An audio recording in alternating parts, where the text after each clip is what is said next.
Hello दोस्तों, हमारे channel में आपका स्वागत है। आज की इस वीडियो में हम आपको 1800s के भारत की सैर कराने वाले हैं, जिसमें आप महसूस करेंगे कि हमारे पूर्वजों ने उस समय अपना जीवन किस तरह से जिया होगा और उस समय का भारत कैसा दिखता था। तो आइए विस्तार से जानते हैं कि 200 साल पहले हमारा भारत कैसा था।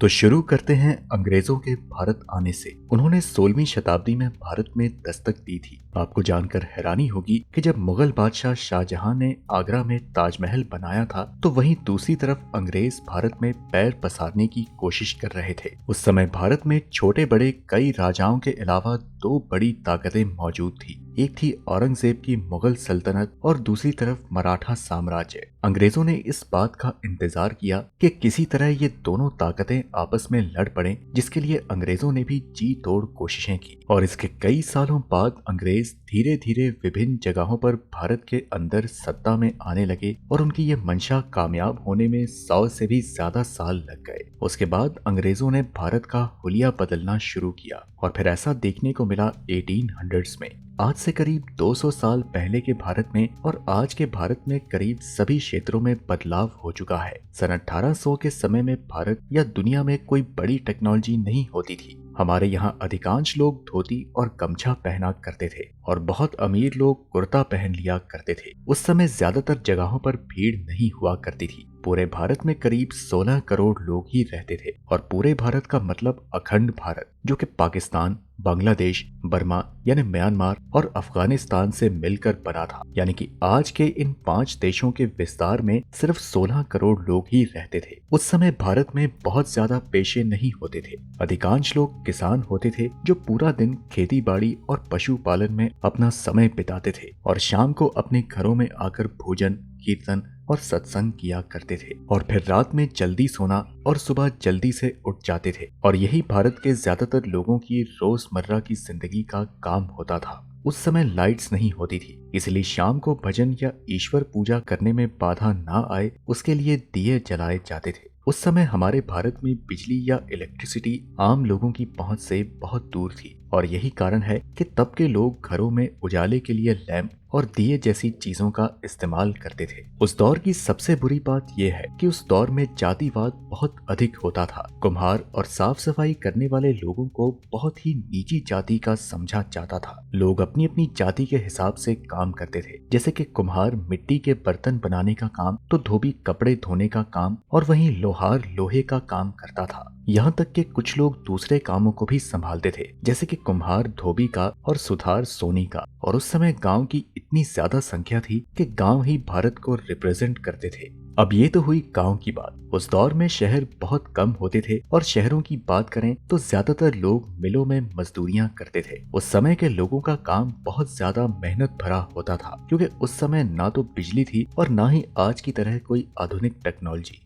इसके बाद वो दौर आया जब भारत में रेलगाड़ी की शुरुआत हुई। भारत में रेलवे की शुरुआत अंग्रेजों ने की और इसका इस्तेमाल भारत को और विकसित करने के लिए किया गया। हालांकि भारत को विकसित करने के पीछे का मकसद भारतीयों की बेहतर जिंदगी नहीं, बल्कि अंग्रेजों का अपना स्वार्थ था। अंग्रेज लोग भारत पर राज करने के लिए दूर दराज के इलाकों में आसानी से अपनी पहुंच को बनाने के लिए सड़क मार्ग और रेलगाड़ी को बढ़ावा देने लगे। साल 1853 में लगभग मुंबई से ठाणे के बीच एक पैसेंजर ट्रेन की शुरुआत हुई, जो कि 14 डिब्बों वाली एक स्टीम इंजन से चलने वाली ट्रेन थी। और उस समय के इंजन में इतनी क्षमता न होने के कारण ट्रेन को खींचने के लिए एक नहीं बल्कि 3 इंजन का इस्तेमाल किया जाता था। और उस समय अंग्रेज ट्रेन को चलाने के लिए 5 फीट 6 इंच की दूरी पर 2 पटरियों को स्थापित करके उस पर ट्रेन की शुरुआत की। और आपको जानकर हैरानी होगी कि आज भी भारत में उसी फॉर्मूले से रेल पटरियों का निर्माण किया जाता है। जब अंग्रेज नहीं आए थे तो उस समय भारत का कपड़ा भारत और भारत के आसपास के कुछ देशों में ही प्रसिद्ध था, लेकिन अंग्रेजों के आने के बाद भारत में बना हुआ कपड़ा दूसरे देशों और महाद्वीपों में फेमस होने लगा। लखनऊ और बनारस हैंडलूम इंडस्ट्री की धूम दुनिया भर में हो गई, लेकिन इस प्रसिद्धि के साथ साथ भारत के किसानों और मजदूरों की आमदनी बहुत कम हो गई। अंग्रेज भले ही उन कपड़ों को ऊंचे दाम पर बेचते थे, लेकिन भारतीय मजदूर और किसानों को बहुत कम पैसे देते थे। थे। वहीं दूसरी ओर हैंडलूम इंडस्ट्री अपने पतन की तरफ जा रही थी और उन दिनों भारत में हाथों से साड़ी की कारीगरी की जाती थी, क्योंकि उस समय ना तो बिजली थी और ना ही आज की तरह कोई आधुनिक टेक्नोलॉजी। उन लोगों को सारा काम अपने हाथों से ही करना पड़ता था। आपको जानकर हैरानी होगी कि भारत में उस समय जो कपड़े बनते थे उसकी बहुत ज्यादा डिमांड थी, क्योंकि उन कपड़ों पर बेहतरीन कारीगरी की जाती थी। लेकिन ब्रिटिश के आने के बाद भारतीय कपड़ों की डिमांड कम हो गई और भारतीयों का मार्केट पतन की ओर बढ़ने लगा।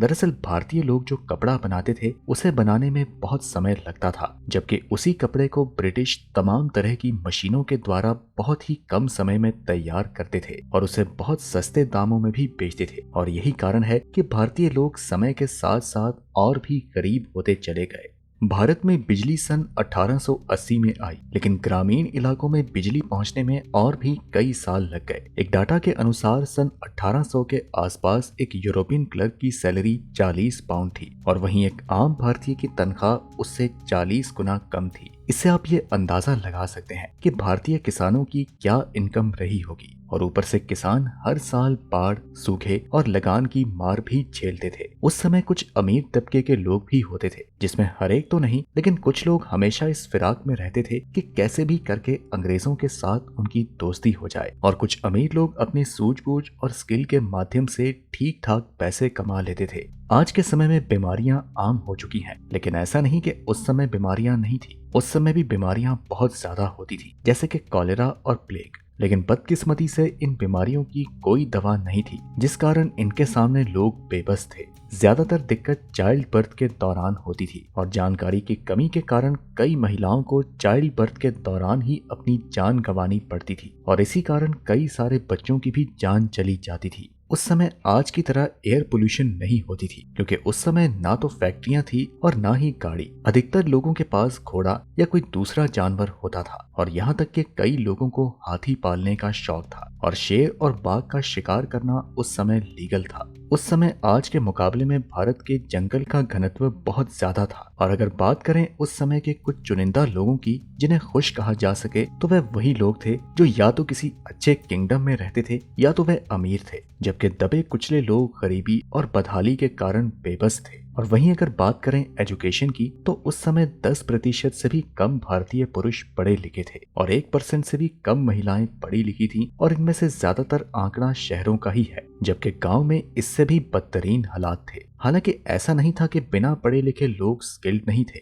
वो स्किल्ड तो जरूर थे और अपने कई कामों में माहिर भी थे, लेकिन कम पढ़े लिखे होने के कारण वो लगान जैसी चीजों में डील नहीं कर सकते थे। भारत के लोग उस समय पैसों से चीजें खरीदने की बजाय एक्सचेंज व्यवहार को मानते थे, जैसे कि एक मटके के बदले 2 किलो चावल या 5 किलो आटे के बदले 3 किलो दाल। और ज्यादातर गाँव में ऐसा ही प्रचलन था और चीजों के बदले चीजें दी जाती थी और इस तरह से गांव में सभी लोगों के पास सब कुछ पहुंच जाया करता था और खासकर गांव से अनाज बाहर बेचने जाने की जरूरत भी नहीं पड़ती थी।